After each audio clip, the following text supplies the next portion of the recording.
I'm sharing all my results and the results from my students, and some of my students, they doing crazy stuff like flipping a $30 account to 3,000 in just one trade, or flipping a $50 account into 400, 500. And man, we have many results from students who really flipping accounts like crazy.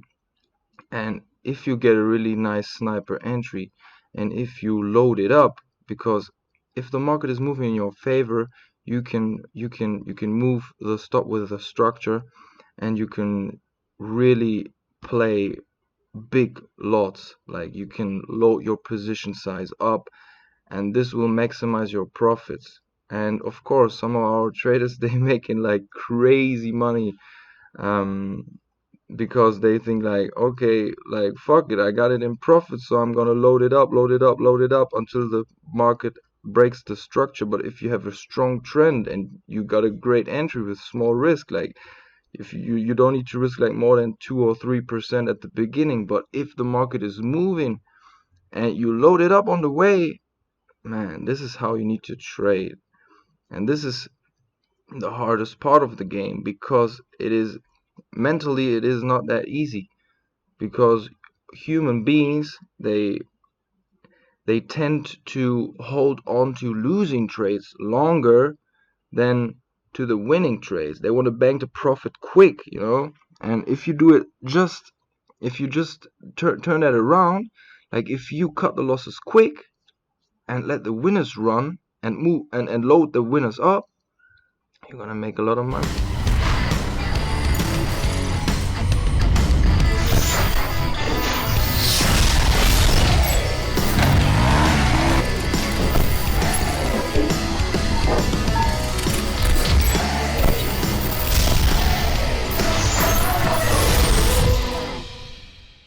Yo, what's up? What's up? What's up, team? I hope you're all having a good time. In today's video, I want to go over the couple of trades that I did yesterday on gold, where I'm banked around 971,000. It was around, I think, four trades. Four trades. At the beginning of the session, I got tricked. So the first trade that I took was a buy position around 1939. Was somewhere around in this area, because I thought we having something like a wedge over here. Like, wait, I think I need to go on the 5-minute chart to show you that in a bigger time frame. It was looking like a breakout channel, something like that. Was looking like a breakout channel, and I thought, if this thing's, I think it was like that. And I was thinking, like, if this thing goes above this, we have the breakout and we'll move just straight up. And I got tricked on that one. It was before the session started. It was 1 hour before the session, and I got tricked and I lost the first one. Then the second trade was a sell position around 1923. 1923 is somewhere around in this area at the bottom, because when I got tricked over here, I thought, okay, it will sell off. This was just a fake out, and it will continue to push to the downside, because the day before we had a really strong downtrend move. And I got tricked again. I was selling it and I lost again, small amounts. Like, I've risked around 1% on these trades, or 1.5, something between 1 and 1.5%. And the next one was a buy position. The next one was a buy position when my sell order got stopped out. I have bought. Okay, now let me show you the 1-minute chart. It was somewhere around in this area where I took the third trade. It was a buy position. So I think overall we had 5 trades on gold yesterday, okay? So when I got kicked out of the sell position at 1926, it was over here somewhere around in this area, because I've moved my stop above this, and when I saw this double bottom and the breakout, this is a reversal pattern. So I was thinking like, okay, I got fucked again second time before the session started. Now let's see.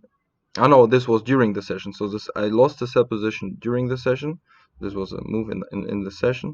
Then we had this reversal pattern, double bottom, and then it wanted to move to the upside. So I got stopped out somewhere around here, and then I was like, okay, let's buy this thing. If the market tells me to do the opposite, then I'm gonna do the opposite. So I was buying this thing at 1,926, where I got stopped out with my sell position. So I got stopped out with my sell position, and then I've bought this thing, and I scaled it up. Have bought a couple of trades at 1,928, 29, 1,930, 31. So on the way to the top, I was just scaling it up. Then I was moving my stop somewhere around in this area, and as soon as the market reversed on me, I got stopped out with a small loss. So I had a couple of trades in here, one here, one here, one here, one here, one here. And then when the market came back and smashed this higher low point, I got stopped out. But this was just a normal pullback move to the recent resistance that got broken, you know. So this resistance got broken, so it became support. So I got stopped out a little bit early on that one. Price came back, and then I saw, okay, this is just a normal pullback. And as soon as I saw the next green candle is pushing, I was like, okay, let's get in, put the stop below that. So really tight stop on the 1 minute chart, and I was like, okay, if we get it, we get it. If not, I lose a small amount of money. But in the end, I was getting in around 1,929, 28, somewhere around in this area. I got in as soon as I saw buyers getting in control on the 1 minute chart. I was like, okay, this was just a normal pullback move. Okay, and then I was getting in, and then I was pulling my trend line, you know. I was pulling my trend line like this, just to know in what kind of channel I'm trading, just in case that it will respect the channel. So I was buying it, then I was scaling it up around at on the way to the top, like 29, 30, 30, yeah, 20, 28, 29, 30. Then on the breakout at 34, I was scaling in.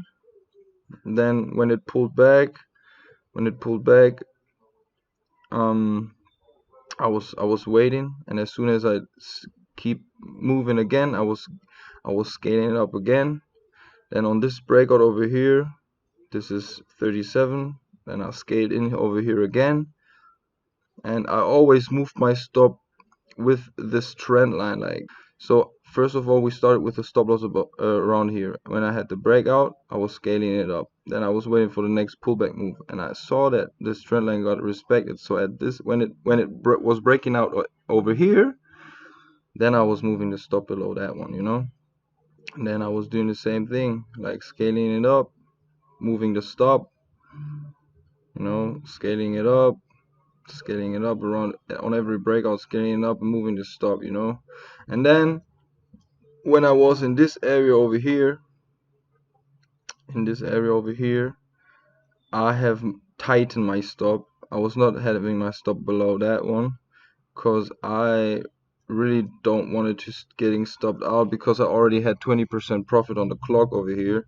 So I was scaling it up again, like getting in again and again, and moving the stop really tight below the structure, and then just waited for the market to make the big pullback move. But I didn't want it to be involved in that one. I just wanted to bank the profits and get in again if I get the chance, you know.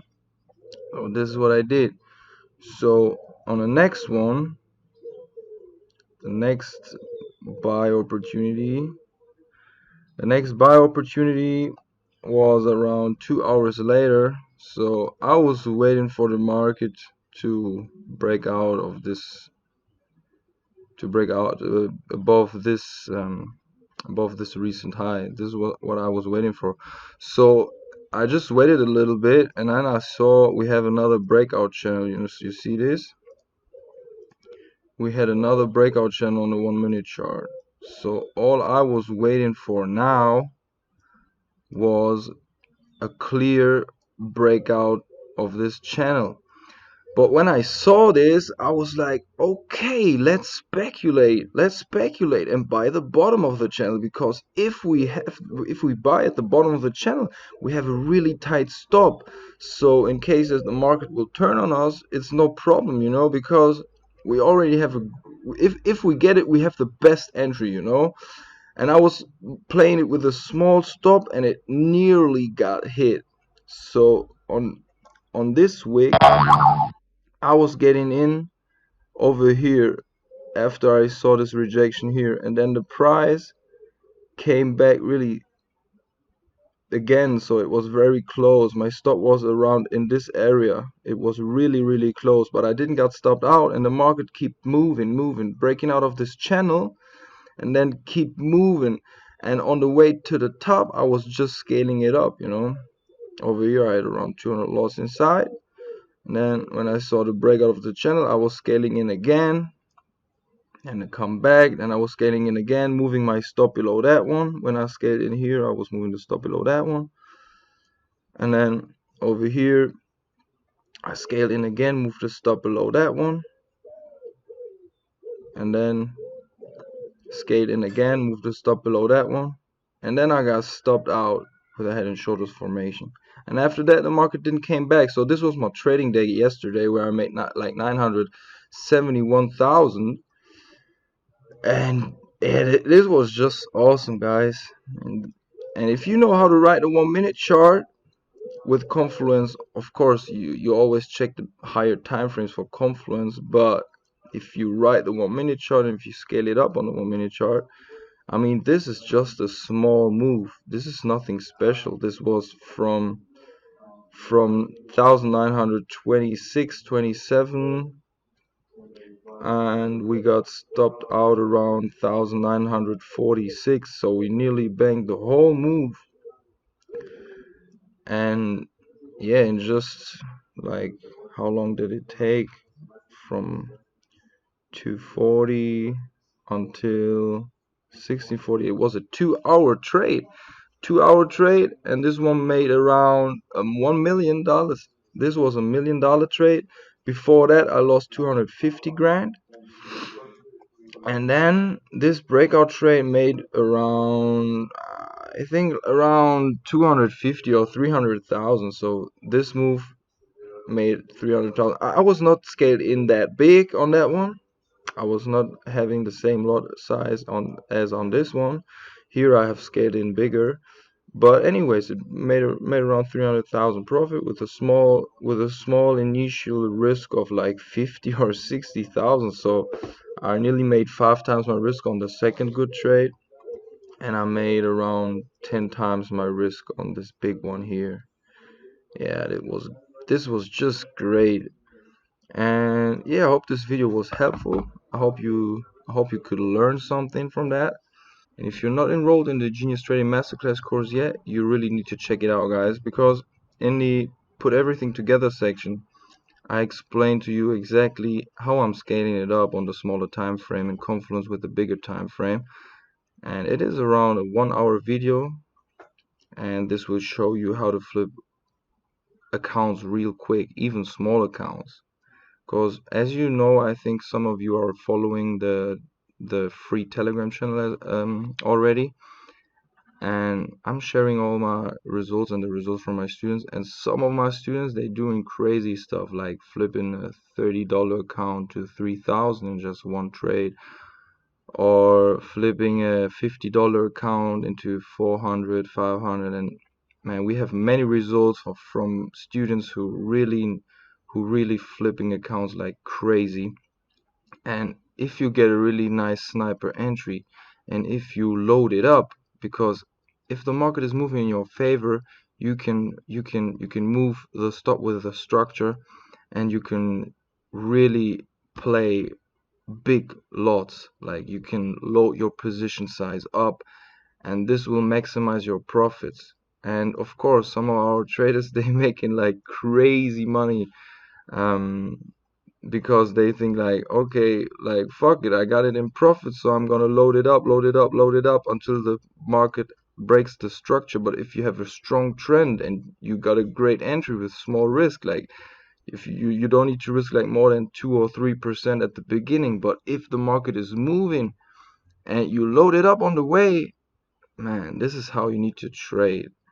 And this is the hardest part of the game, because it is mentally, it is not that easy, because human beings, they tend to hold on to losing trades longer than to the winning trades. They want to bank the profit quick, you know. And if you do it if you just turn that around, like if you cut the losses quick and let the winners run and move and load the winners up, you're gonna make a lot of money.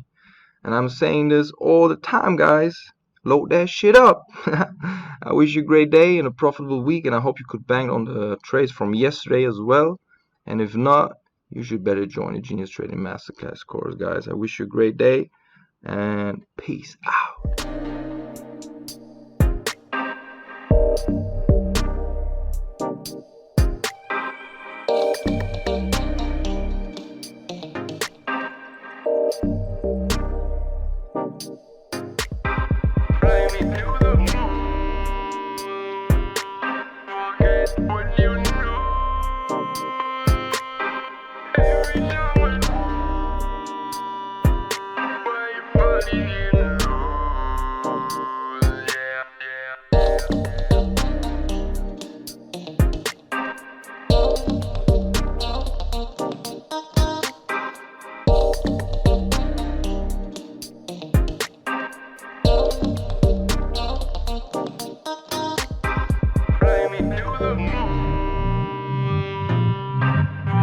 What you know,